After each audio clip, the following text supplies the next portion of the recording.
که چیرې د نړۍ خلک ستاسو نه کرکه کوي نو پوه شئ چې ستاسو نه لومړی زما نه کرکه کړې ده. که چیرې تاسو د دې نړۍ وای نو تاسو به د دې نړۍ په خلکو باندې ګران وای. خو څرنګه چې تاسو د دې نړۍ نه یئ او تاسو مې د دې نړۍ نه غوره کړي یئ نو له همدې امله نړۍ ستاسو نه کرکه کوي. ما چې کوم تعلیم تاسو ته درکړی و هغه در په یاد کړئ چې یو نوکر د خپل بادار نه لوی نه دی. که هغوی زه زورولی یم نو تاسو به هم وزوروي. که چیرې هغوی زما په تعلیم باندې عمل کړی وي نو ستاسو په تعلیم باندې به یې هم وکړي. هغوی به ستاسو سره زما د نوم په خاطر داسې چلن وکړي ځکه چا چې زه رالیږلی یم هغوی هغه نه پیژني.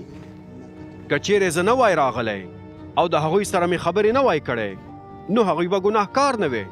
خو اوس د هغوی سره د خپلې ګناه دپاره کومه بهانه نشته.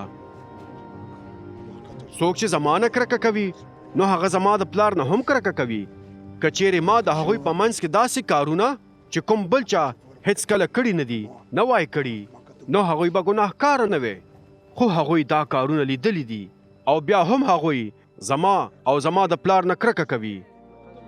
خو د هغوی په شریعت کې چې کوم څه لیکل شوي دي هغه باید رښتیا شي. هغوی بې له کوم دلیله زما نه کرکه کوله. خو کله چې ستاسو مرسته کوونکی چې زه به یې د پلار له خوا نه تاسو ته درلیږم راشي یعنې د حقیقت روح چې د خدای له خوا راځي هغه به زما په حقله شاهدي ورکړي او تاسو به هم زما په حقله شاهدي ورکوئ ځکه چې تاسو له پیل نه زما سره وئ.